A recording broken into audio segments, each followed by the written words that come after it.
around the end of September, if I remember, when I heard word from a good friend Mike Parker. He said, "Hey Spliff, there's a gig I wonder if you'd like to be a part of." What they're after is someone to talk about hip-hop and spoken word and that which connects them. And this is where I got to make a confession. My initial reply was, "You might have the wrong guy. Thank you so much for having me in mind, but I'm inclined to decline, so I'm afraid the voice they're looking for is not mine. I like hip-hop and I respect it, but I did not ever really follow or connect it. For someone who's so in love with the lyrical, my knowledge on the matter is really rather minimal. Sure, I got a couple artists archived on my hard drive, but to say I was a hip-hop head would be a far cry. It didn't fall on my ears in my formative years, rapping its way on my DNA and flowing through my arteries to the heart of me till it became a part of me and played the part of me, a musical sensei, possibly a preacher, if anything that was reggae. And later on the reefer, although rap and reggae do share quite a few features, both of them folk music of the African diaspora, both of them history teachers, culture keepers. Before social media there was a house party, the dance hall, the sound system speaker. Both of them started out by and for the disenfranchised and downtrodden, but each of them exploded into a global phenomenon, and when the money and fame came, elements of both went rotten. But it should not be forgotten that both of them came from cultures that epidemic levels of violence had impacted. Peter Tosh and Lucky Dubé went out the same way Tupac did. And I don't know much about rap, but I know its relationship with reggae goes way back. From the obvious similarities between toasting and MCing to the increase we're seeing in artists in both forms collaborating, these two traditions have a rich history of cross-pollinating. And speaking of which, I don't know much about hip-hop, I'm a big fan of smoking. The same thing Snoop Dogg and Cypress Hill spent their careers promoting. A plant sometimes referred to as the chronic that gave its name to a debut so iconic that even my armchair level of knowledge picked up on it. And if it's true what they say, that a reflection of the affection a culture has for something is how many words it has for it, well hip-hop and her is practically a thesaurus. And I'd reel a few off, but for some reason my memory's kind of porous. So can anybody remind me what was the chorus? I don't know much about hip-hop, but I am awful keen on Al Green, Sam Cooke and all of their ilk, upon whose samples, loops and hooks so many of the classics were built. A quick inspection in my collection reveals a little less E, Dre, Q, Brennan, Yeller, a little more Otis and Curtis and Nino and Ella, all of them links in the same chain, blood in the same vein. Hip-hop making like Gil Scott and calling on Lady Day and John Coltrane. Because once again, I don't know much about hip-hop, but I can recognise that much of the injustice, oppression and outrage so much of it describes is still very much alive. Race has not gone away, and nor has poverty, and some things change when they get rid of the chains, but people are still treated like commodities. And the global inequalities that used to litter the Atlantic with bodies now has the Mediterranean claiming them. So if people still sing songs of suffering and struggling, well, who could be blaming them? When I was a kid, the KKK only existed in movies and documentaries and had no business being in my fucking century, but now evidently they've transitioned from the historical to the contemporary, and now the men in the white hoods and the man in the White House seem to be awful friendly.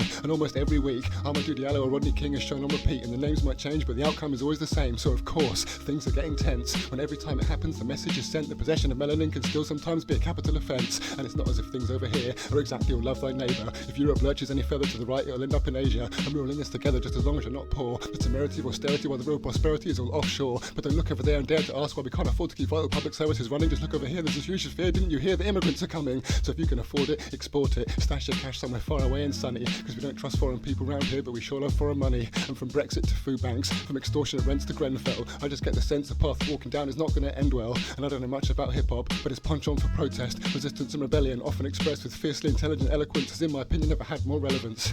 And I don't know much about hip-hop, but I have spent a good part of my life pouring my heart into mics, carefully marrying up rhythm and rhyme like a sommelier pairing up dinner and wine. And this style of mine is transparently ripped off from hip-hop to such a degree that in our local annual battle of the poets and the MCs, I've represented both teams, and I got friends on both scenes. And in my time of doing this, something that I've seen is whether you identify as rapper or poet or griot or bard, anyone for whom words are their craft, the verbal arts may on the face of it have many different aspects. When you get down to the base of it, it's just one language and many different accents. And now I've rambled on at length about how I don't know much about hip-hop, but as my rhyme arrives at an end, I realise we do have a lot of the same friends.